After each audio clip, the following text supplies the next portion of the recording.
جمال الوجود بذكر الإله وتصفو الحياة بنور هداه.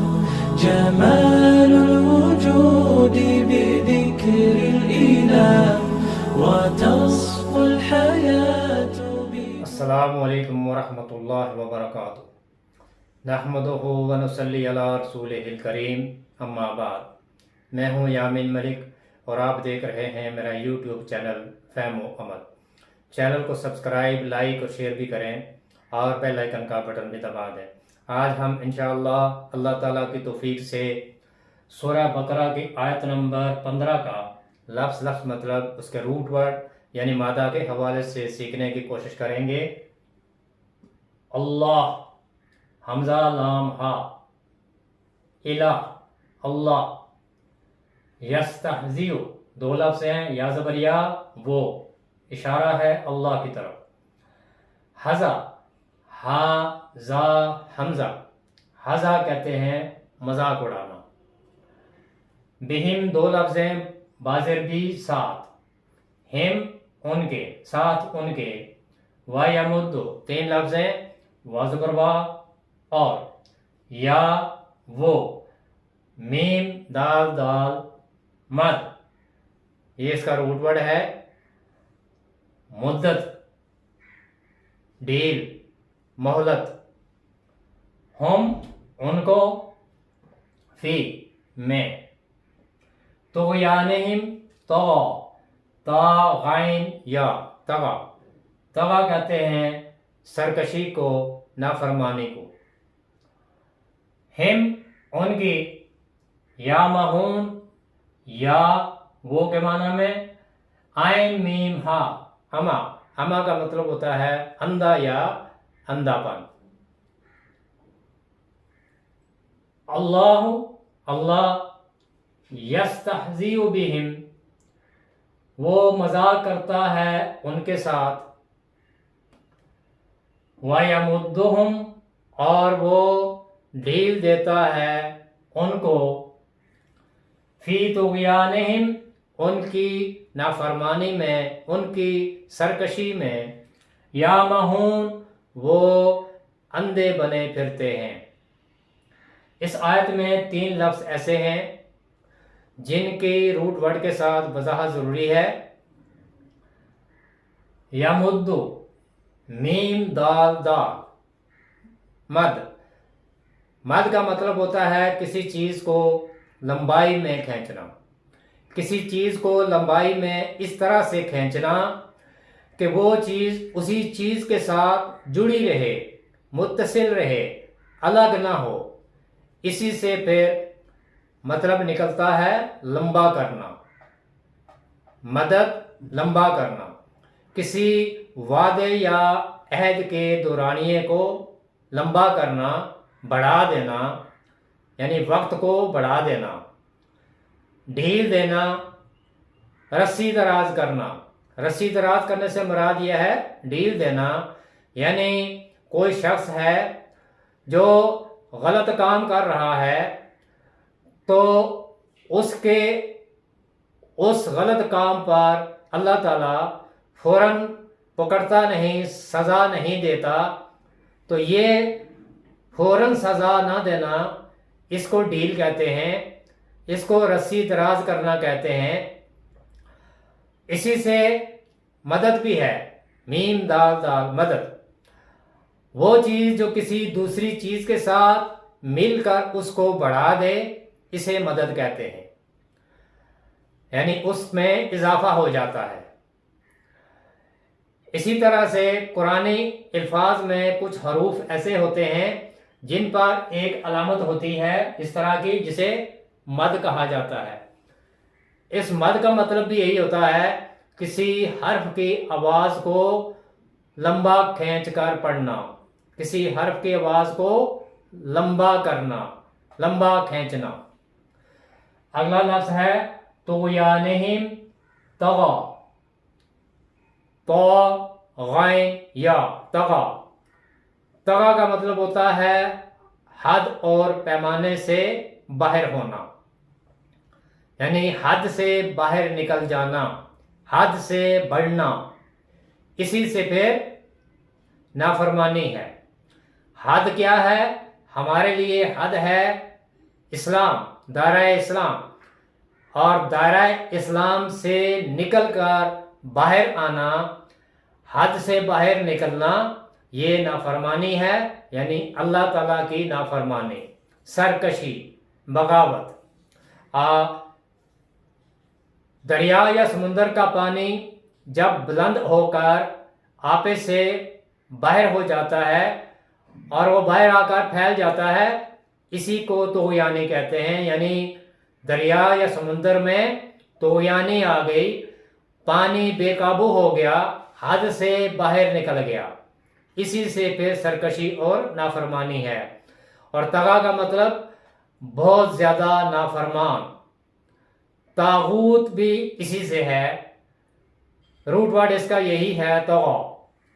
ہر وہ چیز جس کی اللہ کے سوا غلامی اختیار کی جائے وہ طاغوتی قوت ہے۔ اب طاغوتی قوت میں چاہے کوئی نظام ہو، چاہے کوئی شخصیت ہو، یا انسان کا اپنا نفس ہی کیوں نہ ہو، جو چیز بھی انسان کو اللہ کی غلامی سے دور کر دے گی، دوسرے کی غلامی اختیار کرنے پر مجبور کرے گی، ہر وہ چیز طاغوتی قوت ہے۔ اور طاغوتی قوت کا مقصد ہی یہی ہوتا ہے کہ وہ انسان کو سیدھی راہ سے ہٹا کر غلط راستے پر لے کر جاتی ہیں۔ تو طاغوتی قوت کوئی بھی ہو سکتی ہے، چاہے وہ انسان کا اپنا نفس ہو، اپنی اولاد ہو، اپنے ماں باپ ہوں، اپنے دوست احباب ہوں، یا ہر وہ چیز جو اس کو کسی انسان کو غلط راستے پر لے کر جائے یا اس کو اپنی غلامی اختیار کرنے پر مجبور کر دے، وہ طاقت طاغوتی قوت کہلاتی ہے۔ طاغوتی قوت، اس کا کوئی خاص پہچان نہیں ہوتی، یہی پہچان ہے کہ وہ قوت انسان کو غلط راستے پر لے کر جاتی ہے، وہ طاقت انسان کو اپنی غلامی پر مجبور کرتی ہے، اس لیے اسے طاغوتی قوت کہا جاتا ہے۔ اگلا لفظ ہے یا مہون، عین میم ہا، اماتن۔ اماتن کے معنی ہے راستہ کھو کر حیرت سے ادھر ادھر نگاہ دوڑانا اور یہ نہ معلوم ہونا کہ صحیح رخ یا صحیح سمت کون سی ہے۔ اس سے مراد یعنی اندھا پن ہے، اندھا یا اندھا پن۔ یہ دو لفظ ہیں، عین میم یا، اما، اس کا مطلب بھی ہوتا ہے اندھا، اور عین میم ہا، اس کا مطلب بھی اندھا ہوتا ہے۔ دونوں میں فرق یہ ہے، اما آنکھوں کا اندھا، حقیقی اندھا، جس کو آنکھوں سے نظر نہ آتا ہو، جسے عام زبان میں ہم نابینا کہتے ہیں، وہ آنکھوں کا اندھا ہوتا ہے، اسے اما کہتے ہیں۔ لیکن عین میم ہا یہ بھی اندھا ہوتا ہے، لیکن یہ اندھا پن دل کا اندھا ہونا ہوتا ہے۔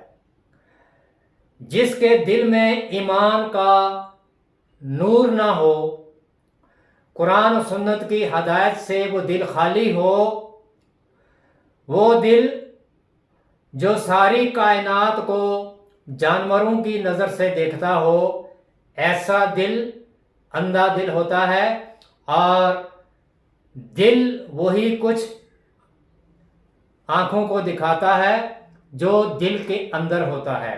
اگر دل کے اندر ایمان کا نور ہے تو آنکھیں بھی اسی نور کی روشنی میں دیکھتی ہیں، انہیں بھی ہر طرف نور ہی نور نظر آتا ہے۔ لیکن اگر دل اندھا ہے، دل میں ہدایت کا نور نہیں، دل میں قرآن و سنت کا نور نہیں. دل وہ مقام ہے جہاں ایمان راسخ ہوتا ہے، ایمان کی جگہ ہے. لیکن اگر دل اس ایمان سے خالی ہے، اس ایمان کی روشنی سے خالی ہے، تو وہ پھر دل اندھا ہے. تو دل تو وہی کچھ دکھائے گا جو کچھ اس کے دل میں ہے، اور پھر آنکھیں بھی اسی سے روشنی لیتی ہیں. تو اگر دل اندھا ہے تو پھر آنکھیں بھی اندھی ہیں، اور اگر دل روشن ہے، دل کے اندر ہدایت کا نور ہے، تو پھر آنکھیں بھی نور ہی کو دیکھتی ہیں. اما تم راستہ کھو کر حیران و پریشان سرگرداں پھرنے کی کیفیت کو بھی کہتے ہیں. یعنی چلو تم ادھر کو ہوا ہو جدھر کی. یہ کیفیت ہوتی ہے اس شخص کی کہ جسے کچھ سمجھ نہیں آتا، اس لیے کہ اس کا دل اندھا ہے. اور اگر دل اندھا ہو تو پھر آنکھیں بھی کچھ نہیں دیکھ سکتی. تو آیت کا بامحاورہ مطلب یہ ہے، اللہ یستہزئ بہم، اللہ ان سے مذاق کر رہا ہے. اللہ مذاق نہیں کرتا. ہم مخلوق ہیں اور وہ خالق ہے، اللہ خالق ہے. مخلوق مذاق کرتی ہے لیکن اللہ مذاق نہیں کرتا. لیکن اللہ کا مذاق کرنا کیا ہے، اسی آیت میں اس کی وضاحت موجود ہے آگے. اللہ یستہزئ بہم، اللہ بھی ان کے ساتھ مذاق کر رہا ہے. یہ انہی کا ذکر ہے پیچھے جن کا ہم نے پڑھا تھا، منافقین کا، کہ وہ دھوکہ دیتے ہیں، اہل ایمان کے ساتھ مذاق کرتے ہیں اپنی طرف سے. وہ یہ سمجھتے ہیں کہ ہم اہل ایمان کے ساتھ مذاق کر رہے ہیں. لیکن اللہ تعالیٰ فرماتا ہے کہ میں بھی ان کے ساتھ مذاق کر رہا ہوں. لیکن اللہ کا مذاق کرنا کیا ہے، وَيَمُدُّهُمْ، وہ ان کو ڈھیل دے رہا ہے. اللہ کا مذاق کرنا یہ ہے کہ اللہ تعالیٰ ان کی رسی کو دراز کر رہا ہے. ان کی سرکشی میں، ان کی نافرمانی میں اللہ تعالیٰ ان کو زیادہ بڑھا رہا ہے اور بڑھا رہا ہے. پیچھے ہم ان کے بارے میں پڑھ کے آئے تھے، فی قلوبہم مرض، کہ ان کے دلوں میں ایک مرض ہے، بیماری ہے، اور اللہ تعالیٰ نے ان کو اس بیماری میں اور بڑھا دیا ہے. اور وہ بیماری کیا ہے، وہ ہے منافقت. تو یہ انہی منافقین کا ذکر ہے کہ وہ یہ سمجھتے ہیں کہ ہم اہل ایمان کو دھوکہ دے رہے ہیں، ان کے ساتھ مذاق کر رہے ہیں. لیکن اللہ تعالیٰ فرماتا ہے کہ میں بھی ان کے ساتھ مذاق کر رہا ہوں. اللہ یستہزئ بہم، اللہ بھی ان کے ساتھ مذاق کر رہا ہے.